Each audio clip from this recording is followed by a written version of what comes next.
Good morning, everyone, to this parallel session about justice for children utilizing hybrid and innovative justice models. So, dear participants, dear speakers and panelists, we are very happy to welcome you to address this topic. But first, before starting, let me introduce you our panelists. On my left, Professor Elena Marchetti, professor at the University of Griffith in Australia. Elena is Deputy Chair of the Queensland Sentencing Advisory Council. I will not say more because all the profiles are also available online. Okay, that's fine. So thank you, Elena. Professor Marchetti will explain us how hybrid and innovative justice practices are not simply practices that are old, outdated, and partially supported. They are, above all, practices that are commonly adopted and respected for various types of matters. So we'll have a presentation. Nous avons donc une représentation, le professeur Marchetti, puis le juge Saher Yora Azali de la Palestine, Monsieur Khaled est chef du ministère public en Palestine. Il a travaillé depuis près de 20 ans dans ce ministère public, puis il est membre du Conseil de l'enfance de Palestine. Il nous parlera aujourd'hui de la coordination entre la justice formelle et informelle, l'importance de la médiation et du médiateur de la communauté et des médiateurs communautaires accrédités. Permettez-moi donc maintenant de présenter Madame Youma Maklouf du Liban, qui est avocate au sein de l'association des avocats de Beyrouth, barreau de Beyrouth. Elle nous parlera aujourd'hui de la justice pour les enfants à travers un modèle hybride et innovant pour les enfants. Et vous nous parlerez de l'expérience du Liban en la matière. Puis nous avons le juge Mahmoud Abou Rouman, juge au sein de la cour de la charia depuis 2017. Aujourd'hui, il est juge de la cour à Amman, cour d'appel à Amman. Puis il expliquera la structure de la cour de la charia et les procédures d'appel de la communauté. Voici donc nos invités aujourd'hui. Et moi-même, je suis Yann Koliouf, je suis chef d'accès à la justice chez Terre des Hommes. Merci beaucoup d'être présent à cette session et nous allons débuter avec le professeur Marchetti. Merci beaucoup Yann, merci également aux organisateurs de cette conférence. J'espère que vous m'écoutez bien. Je vais maintenant débuter en disant que j'ai travaillé pendant près de 16 ans en Australie, avec les peuples autochtones d'Australie. Et je voudrais dire que la violence dans les structures coloniales et patriarcales est importante. Et que ceci se voit dans la nation en Australie et dans d'autres nations. Et je reconnais l'importance et la valeur de tous les peuples originaires. Mes collègues parleront des pratiques, mais je voudrais ici parler de 2 points. La première, les données collectées Avec Yann, avec Patrick qui n'est pas ici, nous avons publié un rapport sur les données collectées sur la justice coutumière au Moyen-Orient et en Afrique de l'Est. Et l'autre partie de ma présentation s'axera sur les procès hybrides dans les peuples autochtones. Donc les enfants font face à différents défis et on s'axe souvent, on se fonde sur les systèmes existants.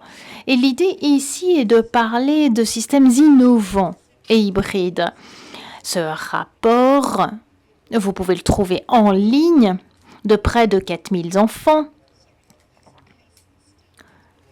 Affaires ont à voir avec les systèmes de justice coutumiers au Liban, en Afghanistan, Égypte, Liban, sur la bande de Gaza, Cisjordanie, Burkina Faso et Burkina Faso. Il s'agit d'une méthodologie participative. Nous avons recueilli les données entre 2013 et 2019. Nous voyons que la plupart des points, 91% des cas, avaient à voir avec des hommes. Pardon, 90% dit madame. 19%, pardon. Puis nous avons une partie, donc des 90% étaient des filles au Burkina Faso. L'âge des enfants est entre 12 et 17 ans. Autre point important, le lien avec les secteurs coutumiers. Ceci nous montre s'il y a un lien avec les systèmes formels, affiliation au système formel. Donc nous voyons ici à l'écran qu'ils sont en lien avec d'autres structures publiques.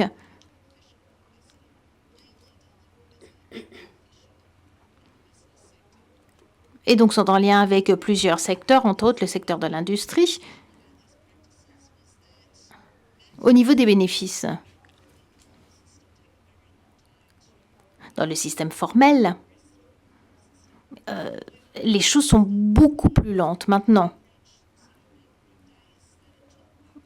Le nombre moyen de journées était d'environ 19, au Burkina Faso de 3.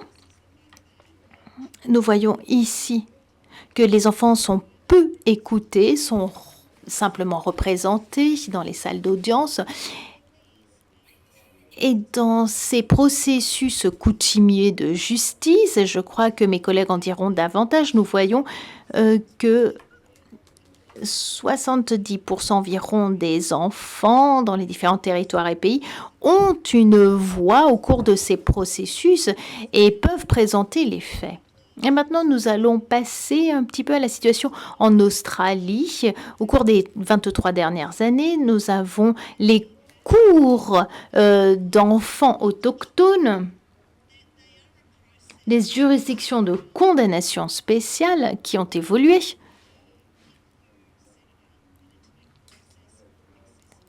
Pour que les processus soient plus accessibles à tout le monde et entre autres aux enfants. Nous avons des magistrats, des juges ou fonctionnaires avec les leaders des communautés, les anciens des communautés. Ceci dans des centres communautaires.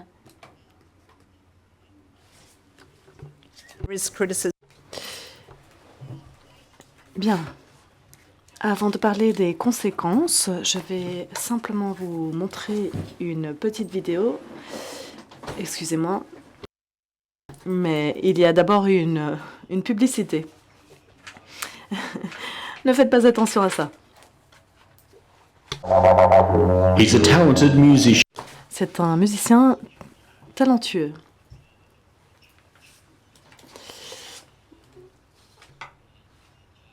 Oui, j'aurais sûrement été emprisonnée.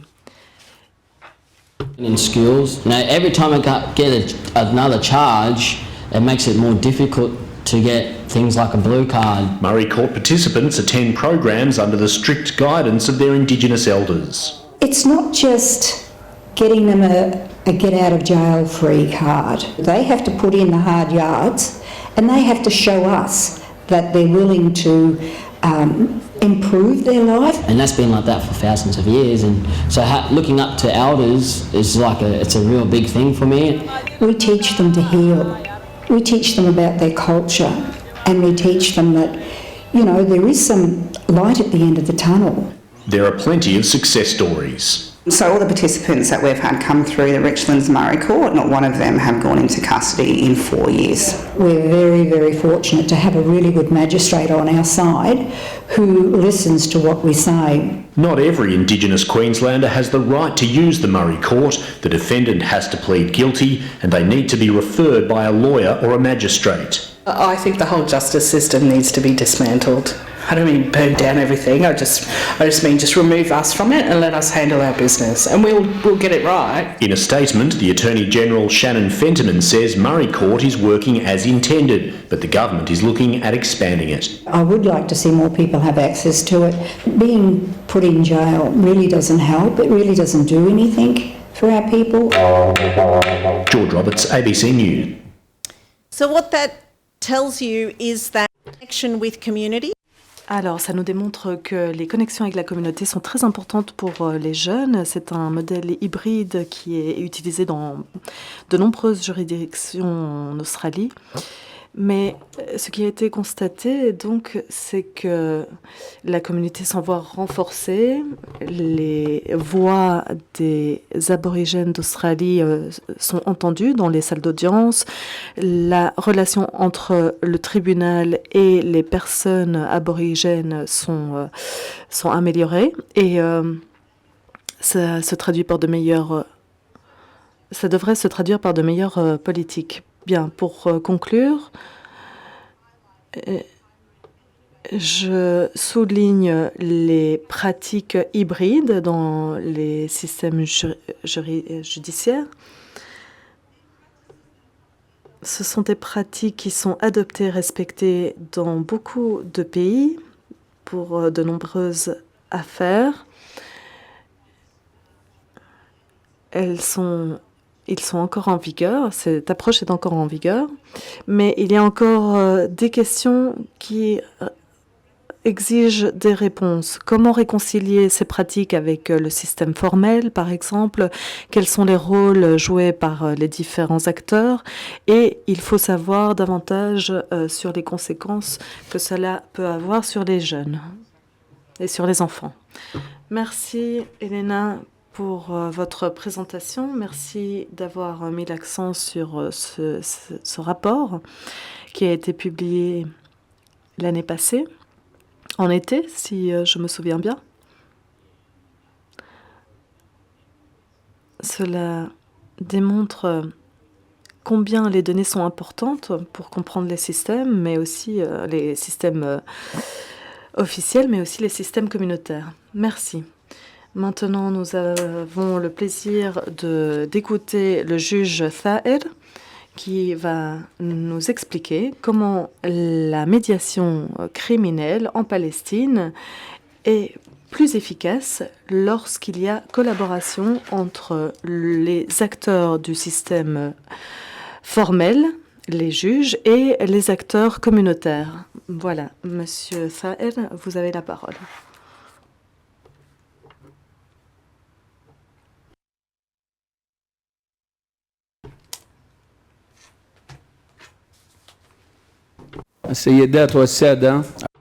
Mesdames et messieurs, le public, merci à tout le monde de m'avoir invité. Merci aux experts présents parmi nous. Pour commencer, nous sommes venus en tant qu'experts et nous lançons un appel. Nous sommes solidaires avec les enfants. Je suis palestinien. J'espère que cela sera bien traduit. Palestine est venue ici pour partager son expérience avec le monde entier. Nous sommes des professionnels et nous tenons à notre profession. Mais les enfants palestiniens sont tués par l'occupation. Et c'est ce que disent tous les experts. Je suis désolée, Yann. Que vivent les enfants, que les enfants ne soient pas assassinés par l'occupation. Voilà ce que nous demandons. Et je réaffirme que nous sommes un État, l'État de Palestine. Et nous sommes ici en représentation de l'État de Palestine. Et maintenant, je vais faire ma présentation. Merci. Palestine est caractérisée par plusieurs cas et a des bonnes pratiques. Je vais aller droit au but. Nous avons le système formel, le système de la charia, le système militaire spécial et le système informel. Donc, nous avons un système judiciaire qui fonctionne selon la situation en Palestine. Donc, je vais centrer ma présentation sur le système tribal. La loi prévoit la façon d'agir d'après ce qui est repris dans la loi. Il s'agit d'une série de coutumes non écrites. Le système judiciaire est basé sur ce système. Donc, il y a deux systèmes qui opèrent en parallèle.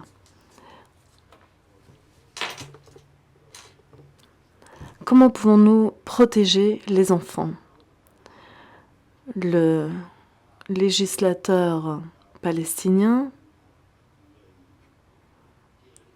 a conçu une loi qui reconnaît les médiateurs tribaux, les personnalités qui sont acceptées socialement. Donc, c'est très important qu'ils soient reconnus par la société. Le parquet, le juge, doit donc accepter cette figure d'intermédiaire entre la société et le système formel. Nous avons donc une loi dont l'article 23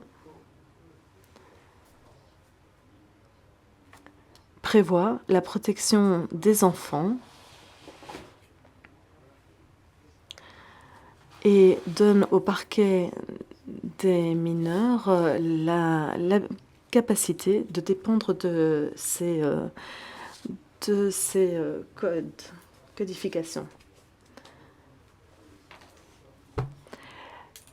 Nous avons vu de très bons résultats sur le terrain et les jugements tribaux, pour ainsi dire, atténuent les tensions reposant sur l'enfant. Le parquet également est spécialisé.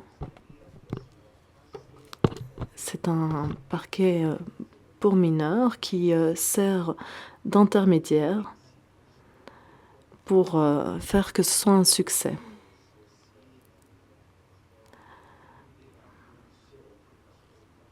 Donc, les tensions sont désamorcées dans la société parce que ces intermédiaires connaissent très bien la société et jouent un rôle essentiel.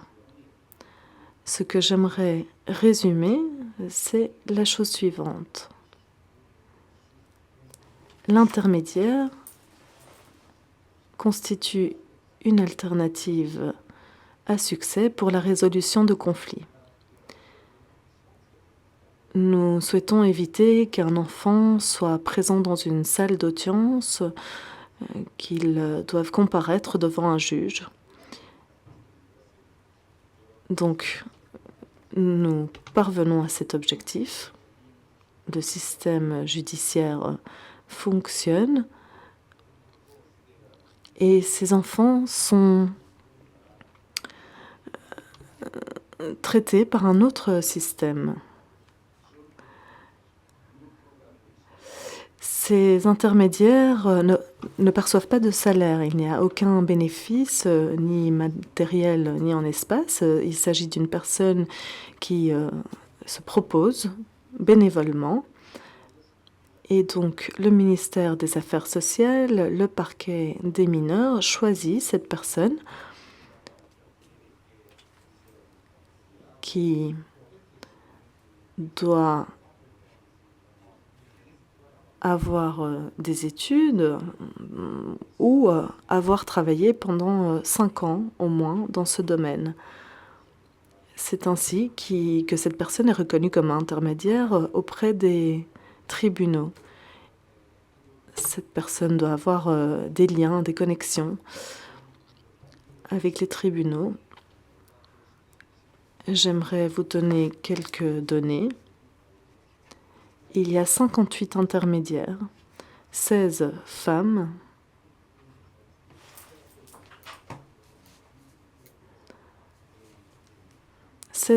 qui travaillent comme intermédiaires dans ce système judiciaire tribal.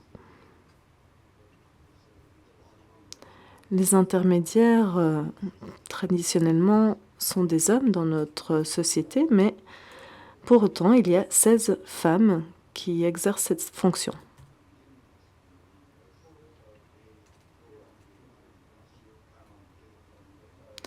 Nous avons des procédures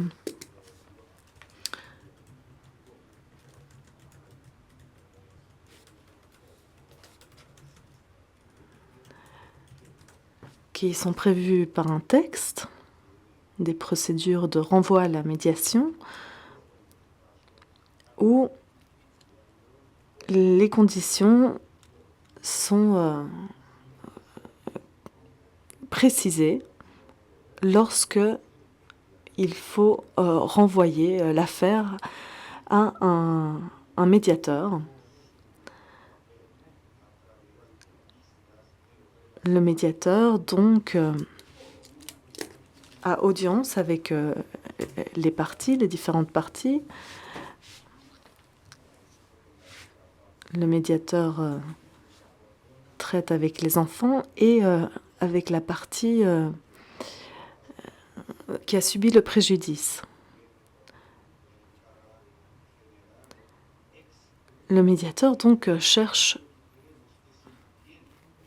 le succès de l'affaire, c'est-à-dire préserver l'intérêt de l'enfant.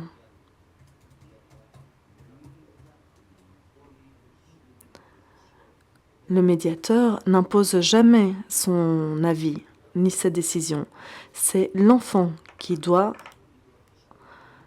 accepter la médiation. Quelles sont les conditions à remplir par le médiateur? Tout d'abord, accepter cette fonction du procureur, du parquet. Il doit être neutre, honnête, entre autres. Le parquet des mineurs doit surveiller constamment le processus de médiation.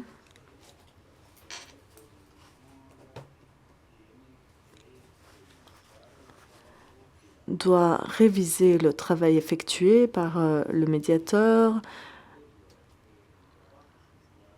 Et c'est le ministère des Affaires sociales qui peut annuler ce renvoi à la médiation qui a été amorcé. Nous travaillons étroitement avec le ministère des Affaires sociales et les statistiques nous disent qu'en 2024, il y a eu 1411 médiations effectuées. 724 affaires ont été traitées. Et pour terminer, j'aimerais dire que grâce au parquet des mineurs, nous avons pu réduire les affaires ou les cas de détention dans le cas de 3000 mineurs.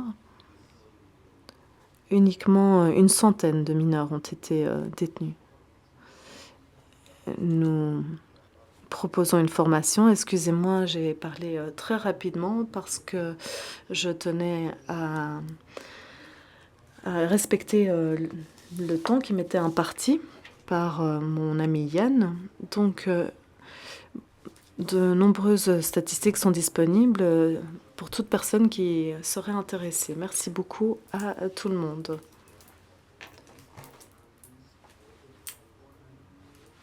La Palestine fait beaucoup pour le monde et le monde doit faire davantage pour les enfants de Gaza. So thank you, Judge Thaher, for your presentation and for your dynamism. Merci beaucoup et félicitations pour tout le travail que votre pays réalise sur les 10 dernières années en matière criminelle. Je me rappelle quand j'ai visité votre pays, de fait j'y suis allée plusieurs fois, j'ai eu l'occasion de connaître quelques procureurs, quelques médiateurs communautaires, et donc votre expérience en la matière est très intéressante. Merci beaucoup. Et donc,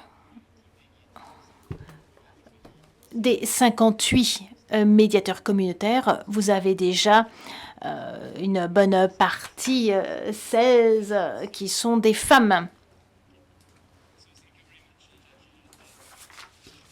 Merci beaucoup pour votre présentation. Je viens de réaliser que nous avons la traduction disponible en français et en espagnol, si j'avais su.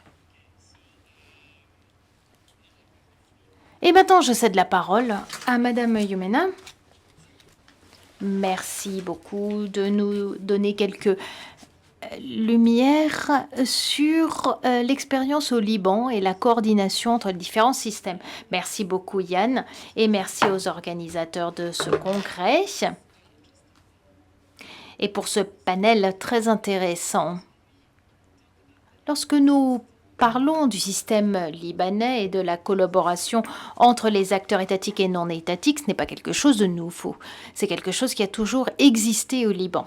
Lorsque nous parlons du système légal dans mon pays, nous savons que celui-ci est caractérisé par un pluralisme législatif et pénal, surtout en matière de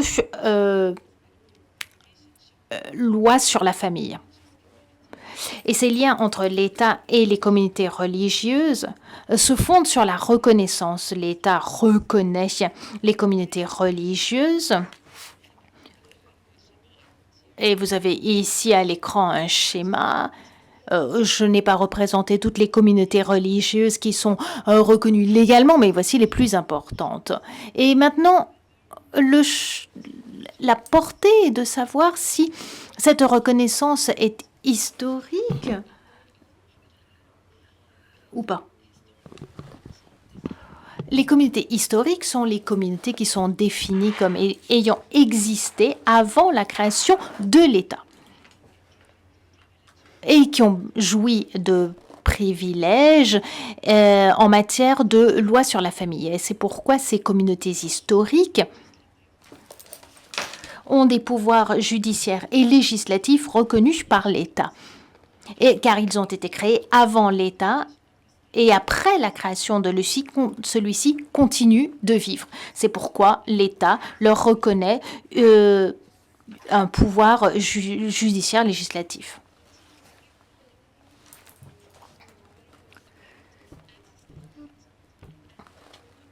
Et donc, il est important de comprendre ici que seules les communautés religieuses historiques, en matière de loi sur la famille, de droit de la famille, reconnaissent ces pouvoirs judiciaires et législatifs.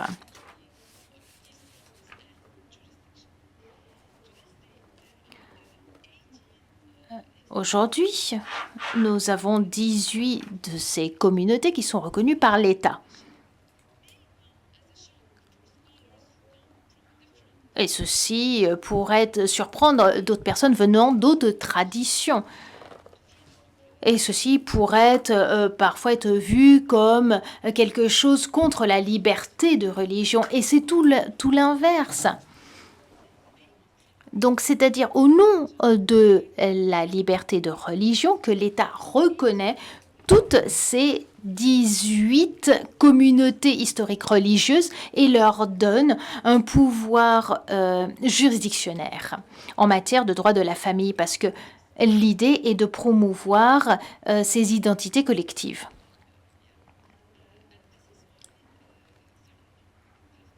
Alors, excusez-moi, nous avons un problème de diapositive, ça y est. Et c'est l'article 9 de la Constitution qui, en lien avec la liberté de religion, qui donc fournit les bases pour cette reconnaissance. Ces communautés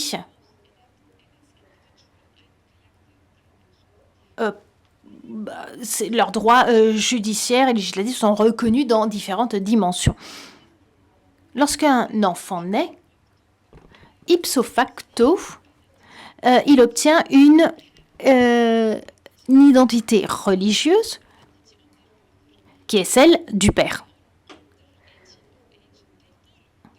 Et donc, pour les mineurs de moins de 18 ans, finalement, l'enfant, ipso facto, suit la communauté religieuse du père, même si celui-ci change.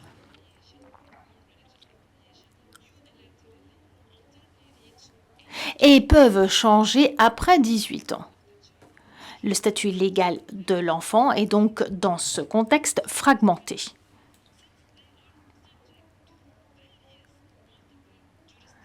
Car ils sont sujets à différentes juridictions et lois applicables en fonction du problème. C'est-à-dire que ces enfants doivent suivre la législation de ces communautés, la législation étatique. Donc, les tribunaux étatiques ont pouvoir dans certaines matières. Et lorsque l'on parle, par exemple, de criminalité, ce sont les juges pour les enfants qui ont ici compétence et les tribunaux pénaux lorsque l'on parle de travail forcé, par exemple. Enfin, nous avons ici une fragmentation. Et ceci entraîne un pluralisme légal et également des enjeux. Des défis, parce qu'il y a un conflit entre les normes constitutionnelles par rapport à la justice pour les enfants. D'un côté, nous avons l'article 9 de la Constitution en faveur du respect de la diversité religieuse. Et parfois, cela pourrait rentrer en conflit avec d'autres normes constitutionnelles, comme le principe d'égalité, article 7 de la Constitution, ou la liberté de conscience, c'est-à-dire de croire ou ne pas croire, et la Convention des Nations Unies, qui a été ratifiée par le Liban et qui est devenue partie intégrante de la Constitution. Donc, pour ce qui est des enfants, il y a une différence de traitement, une certaine inégalité ou discrimination entre les enfants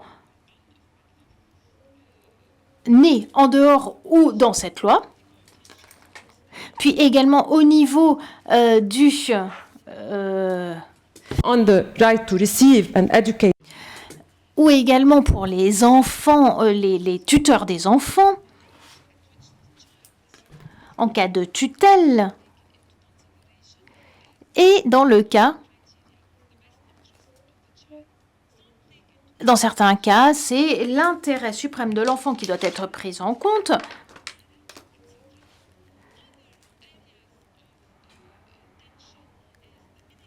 Et nous avons d'autres brèches comme l'âge minimum du mariage, qui chacune est définie en fonction des différentes communautés.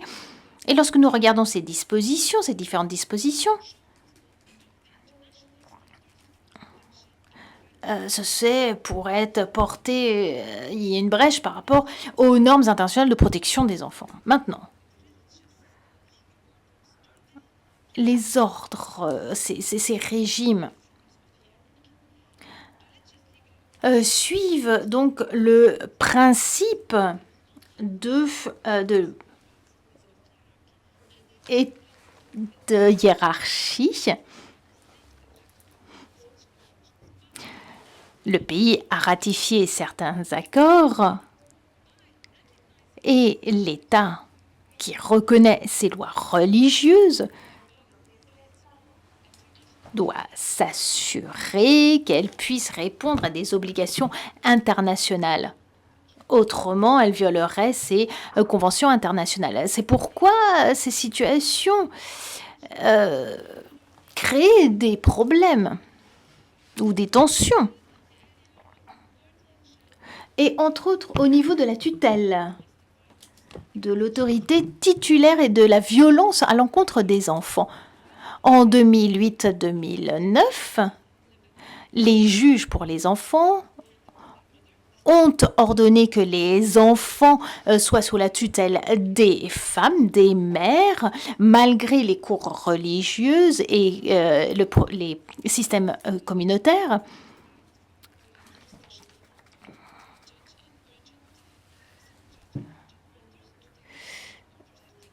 Et donc, l'accent est mis sur la protection des enfants.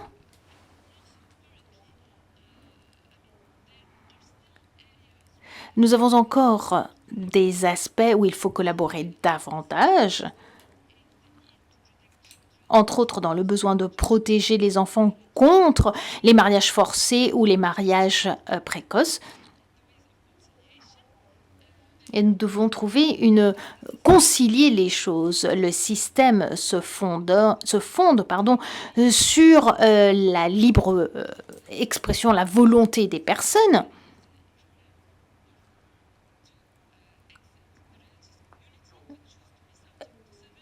Et donc, les enfants peuvent choisir d'être sujets de la juridiction étatique ou au contraire communautaire, religieuse. Mais pour les enfants, ce choix n'existe pas. Donc, un enfant ne peut sortir de sa communauté religieuse et de fait, le faire est extrêmement difficile parce que l'adhérence à une communauté est à de multiples dimensions, économiques, sociales, etc. Et la plupart du temps, les personnes veulent demeurer dans leur communauté religieuse et que leurs droits fondamentaux soient respectés. Donc les personnes qui croient veulent également que leurs droits fondamentaux soient respectés. Et je vais conclure. Quelle est donc la voie empruntée ? Il est important que l'État garantisse la diversité religieuse et l'amendement de certaines lois religieuses, qui est possible, parce que, comme nous l'avons dit, elles ne sont pas rigides. De multiples interprétations existent, et c'est ce que nous avons vu avec les amendements qui ont eu lieu par la communauté sunnite depuis les années 2000. Je vous remercie. So thank you, Yumna, for Merci Yumna d'avoir présenté la complexe situation du Liban, lorsqu'il s'agit de justice religieuse, notamment. Alors, le temps passe vite. Alors, nous passons la parole rapidement au juge Mahmoud. Il est juge de statut personnel au tribunal de Amman. Bonjour à tous et à toutes. Avant tout, j'aimerais remercier la Fondation Terre des Hommes de l'invitation et je salue leurs efforts pour diffuser la justice sur tous les plans.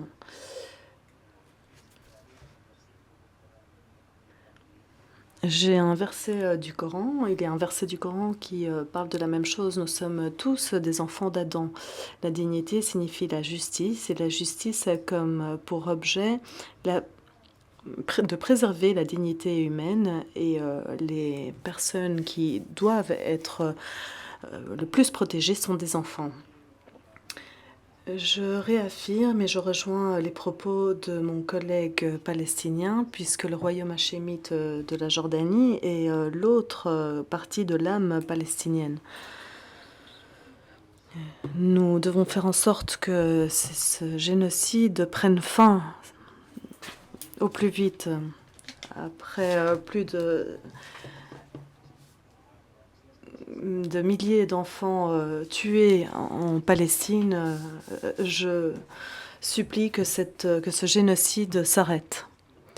Nous allons maintenant parler de la juridiction religieuse au royaume hachémite de la Jordanie. Nous avons une juridiction de la charia qui est disponible pour tout le monde. Cette juridiction comprend les affaires civiles des musulmans au travers de 78 tribunaux qui reprennent toutes les instances, la première instance, deuxième instance, troisième instance, qui sont réparties sur 12 territoires de notre pays. Nous avons plusieurs lois dans notre pays. Nous avons la loi numéro 15 de 2019 de statut personnel. Ensuite, nous avons celle de 2019 qui a été modifiée. Plus récemment, en 2023, nous avons des juges coraniques religieux. Cette juridiction de la charia religieuse rentre en jeu lorsque l'enfant fait l'objet de désaccords de la part de ses parents, par exemple. Le juge coranique a pleine capacité pour émettre un jugement et statuer pour préserver et protéger l'intérêt supérieur de l'enfant dans le domaine, par exemple, sanitaire. Le juge accorde la responsabilité légale et la garde des enfants également à un des deux parents ou aux deux parents. Et bon, je ne vais pas rentrer plus dans les détails. Je dirais que nous avons des salles de mineurs. Nous avons la salle du parquet de la charia, créée en 2015, qui est chargée des litiges, des différends dans les familles. Cette salle fait aussi un travail de prévention sur tout ce qui concerne les enfants, la responsabilité légale, la garde, le divorce, et préserve toujours l'intérêt supérieur de l'enfant. Il y a aussi des salles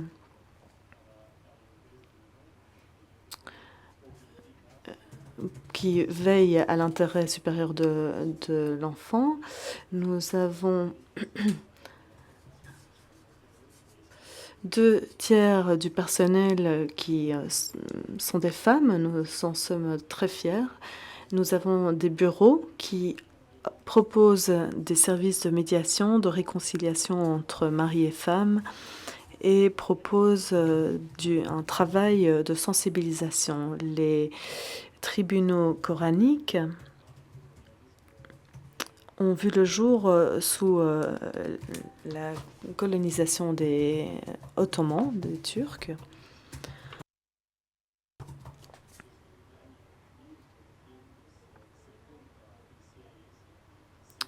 Et en 1976, cela a été annulé, mais pour autant, toutes les conventions et tous les tribunaux qui suivent les accords tribaux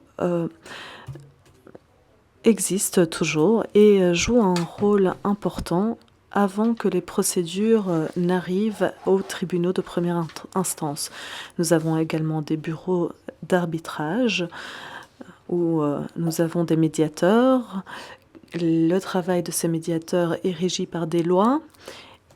Les médiateurs proposent des services veillant à préserver l'intérêt supérieur de l'enfant.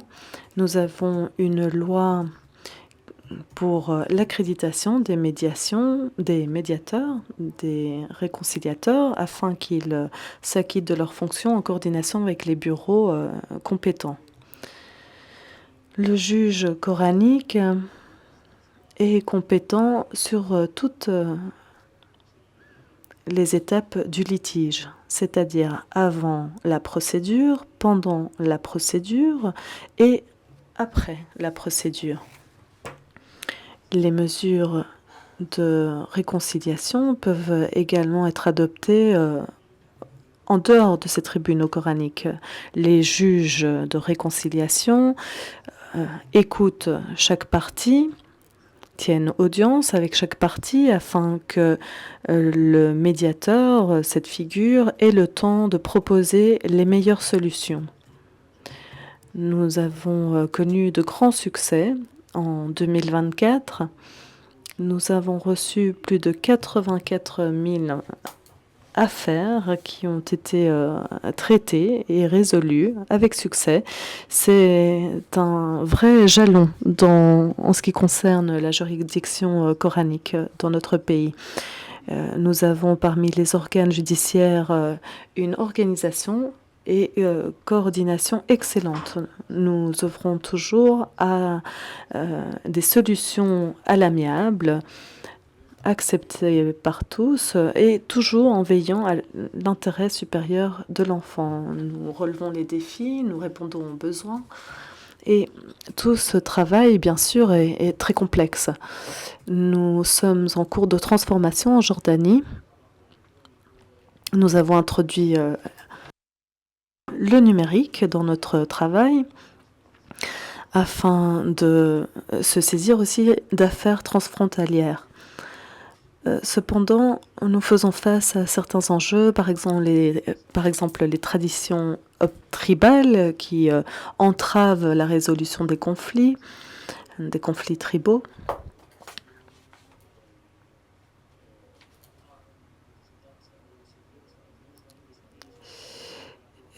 Il y a aussi des enjeux sur le plan de la coordination internationale pour échanger des bonnes pratiques. Et ensuite, un autre enjeu est de savoir quel est le rôle joué par les institutions de médiateurs, de réconciliateurs. Il y a encore de grandes inconnues sur ce sujet, et surtout quand des enfants sont concernés. Je souhaite que la paix soit une réalité dans notre pays et dans tout le monde parce que les enfants sont un trésor et nous devons les protéger. Merci. So thank you, Judge Mahmoud, for highlighting the situation in Jordan. So as we can see, we have a representative from the state of Jordan, but from a religious system. We have a representative from the state for a criminal system in Palestine. We don't have, unfortunately, customary actors today. You're not, I'm not. But the point of this presentation of this parallel session is to highlight the fact that access for justice and youth will be much better if there is a good collaboration between the different juridical systems. Civil law system, the common law system, the religious systems, and the state systems. So we are happy also to hear what is happening in Palestine with on the criminal mediation. that is a good example. It's a good practice, and it would be great if this kind of practice could be also scaled up in some other context. Same for Jordan. The fact that state religious actors are collaborating with community actors is also a very good practice. So here we are. We still have a few minutes for questions before the lunch. So please, is there any question in the room? Okay, one there. Super. Oh, I don't think. Yeah, no. No, we don't. Ah, We have this. sorry. Yeah. ah si.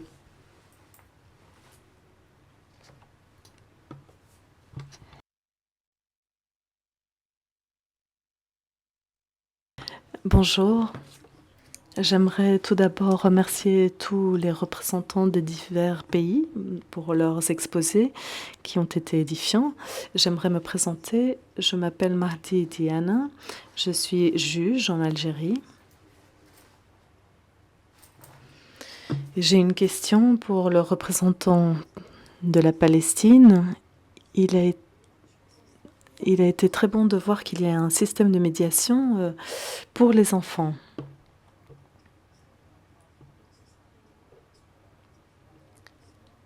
En Algérie, c'est un peu différent. Chez vous, les médiateurs font partie de la société civile. Chez nous, cette médiation ne s'applique qu'aux adultes.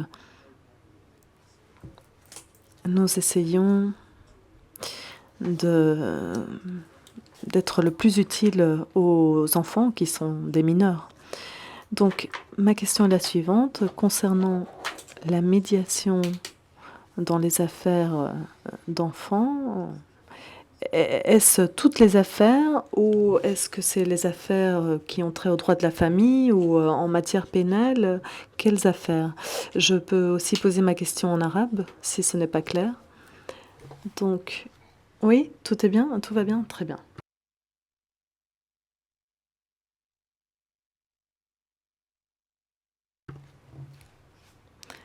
Merci pour cette question.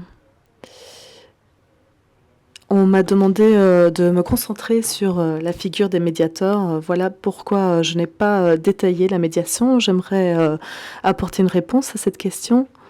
La médiation en Palestine fait partie des compétences du parquet de mineurs et ce sont les affaires d'infraction, de contravention et de délits mineurs. Donc, si le délit est mineur, est léger, ou si c'est une contravention, alors l'affaire est renvoyée au médiateur. Et c'est le médiateur qui décide. 75% des affaires traitées par le médiateur n'arrivent pas aux tribunaux conventionnels. Mais il n'y a pas de médiation en matière pénale. Pourquoi? Eh bien, parce que compenser les dégâts causés, réparer le préjudice n'est pas prévu en matière pénale. Donc, si les enfants sont victimes de viol, par exemple, là, il n'y a pas de médiation. Et puis, nous pouvons parler en bilatéral, je vous donnerai plus de détails. La Palestine est le seul pays à proposer la médiation en ce qui concerne la responsabilité civile. Aucune autre instance n'a suggéré cette médiation. Nous avons par exemple des actes contre les intérêts de l'État, donc les intérêts publics.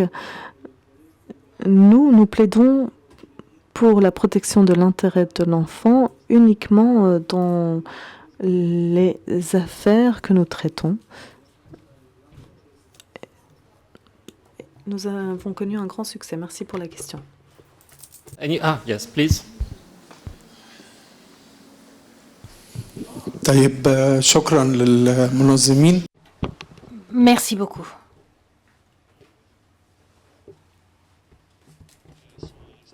Je suis expert en matière de droit des mineurs et je voudrais m'adresser à M. Sahel. L'expérience palestinienne, nous sommes en train de la suivre de très près. Nous savons qu'elle est réussie et nous voulons adopter ce modèle. Maintenant, j'ai deux questions. Première question, je crois que c'est le moment adéquat pour réformer les lois en matière de mineurs dans le monde arabe et pour parler d'enfants, c'est-à-dire au niveau du langage même. Et pour ce qui est de la médiation, le médiateur est souvent sous pression, donc il devrait peut-être avoir plutôt un comité de médiateurs et que celui-ci soit supervisé par le procureur. Merci beaucoup, Monsieur Khani. Vous et moi, nous suivons de près différentes expériences et pour être bref, dans le système palestinien et après assignation du médiateur par un procureur, nous réalisons un suivi du travail du médiateur. Et je comprends vos inquiétudes. Nous avons réalisé un suivi du travail du médiateur et aucune infraction résultant d'une possible pression n'a été relevée, car nous avons une législation, la loi est claire et nous avons des mécanismes de travail accrédités au sein du parquet général et un suivi de près réalisé au cas par cas, de façon à ce que si le médiateur travaille sur 10 cas, le parquet suit ces 10 cas et face à toute infraction commise par le médiateur ou erreur même, on offre une possibilité de réinsertion postérieure.